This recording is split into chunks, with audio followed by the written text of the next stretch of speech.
আসসালামু আলাইকুম, কেমন আছেন আপনারা সবাই? আশা করছি সবাই ভালো আছেন। আর যে যেখান থেকে আমার এই ভিডিওটি দেখছেন সবাইকে অসংখ্য ধন্যবাদ।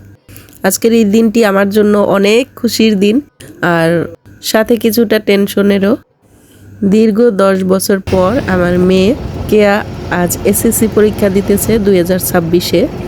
ওর স্বপ্ন আর আমাদের আশা সব কিছু মিলিয়ে যেন ভালো একটি রেজাল্ট আসে, সবাই সেই দোয়াই করবেন। যেহেতু ওর আব্বু দেশে নাই, তো আত্মীয় স্বজন আর বাবা মার দোয়া সাথে করে আমি আমার মেয়েকে নিয়ে আসছি পরীক্ষার সেন্টারে। এটা কাওলার সিভিল অ্যাভিয়েশনে ওর সিট পড়েছে। এখানে শুধু আমরা না, ভীষণ লোকের ভিড়। সবাই যার যার সন্তান সাথে করে নিয়ে আসছে পরীক্ষার সেন্টারে। তো পরীক্ষা শুরু 10টা থেকে, আর আমি যেহেতু একাই নিয়ে আসবো আমার মেয়েকে, এর জন্য ওর আব্বুও চাইছিল যে বাড়ি থেকে যদি গাড়ি দিয়ে যাওয়া যায় তাহলে অনেকখানি সুবিধা হয়। তো সেইভাবেই আমাদের পরিচিত অটো আমরা রিজার্ভ করে নিই। আর সেইভাবেই আমরা সকাল 7:30টার দিকে ঘর থেকে একদম রেডি হয়ে বের হয়ে যাই। জানি দূরের পথ, তো প্রথম পরীক্ষা যেহেতু একটু আগে ভাগে যাওয়াটাই ভালো। এই তো আমরা এখন পরীক্ষার সেন্টারে চলেও আসছি।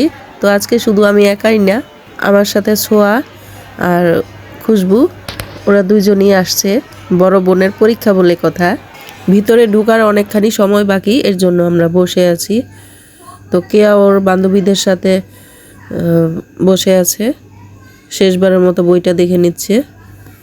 তো কিছুক্ষণ বসার পরেই দেখলাম গেট খুলে দেওয়া হয়েছে, ওদের ঢোকার সময় হয়ে গেছে ভিতরে।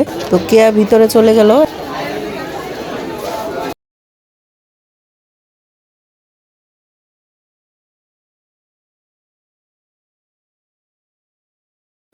তো এইখানে আসার পর কিন্তু নতুন একটা অভিজ্ঞতা হলো। মানে এই যে রোডে ঘাটে বসে থাকা, এখানে কিন্তু বসার কোনো জায়গা নাই, সেই রকমের কোনো স্পেস নাই যাতে বাচ্চা কাচ্চা নিয়ে যারাই আসছে, তো যারা নাকি আগে ভাগে হয়তো জানতো যে এখানে এইভাবে বসা যায়, এর জন্য সাথে একটা কাপড় কিংবা চাদর নিয়ে আসছে, যে যেভাবে পারছে বিছিয়ে বসে আছে। তো আমি যেহেতু কিছুই নিয়ে যাইনি, অন্য আরেকজনের পাশেই আমি বসছি। সময় যেন যেতেই চাচ্ছে না, কিন্তু আমাদের বাচ্চাদের তো এটার উল্টা। মানে ওদের কাছে তো সময় নাই বললেই চলে। কথা বলছি ঠিকই, কিন্তু ভিতরে খুব টেনশন হচ্ছিল, কি জানি করে বাচ্চারা। তো আড্ডায় আর অপেক্ষায় বসে আছে, ছেলেমেয়েরা কখন বের হবে।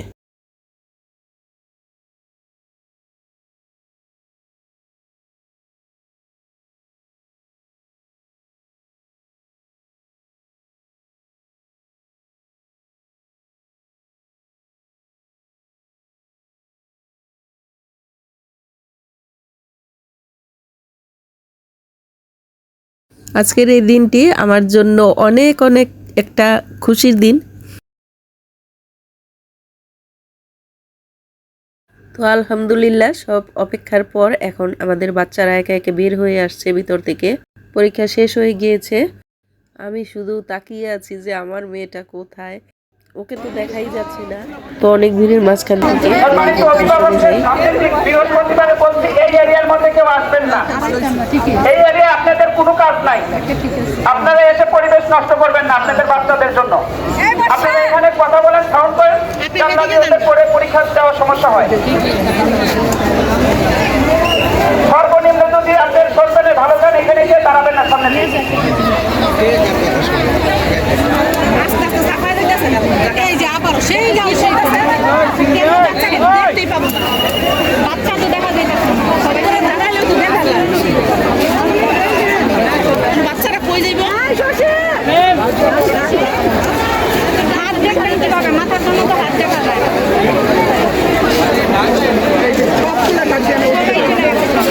এত অসভ্য এখন তো দেখতেই পারতেছি না, কান্না এইভাবে কিভাবে ক্ষতি কিচ্ছু দেখতে পারতেছি না, মেয়েরা বেরিয়ে খুঁজবে না, আমি তো বাচ্চাই দেখি। বন্ধ করেছে, সব মেয়েরা দিতে পারবে।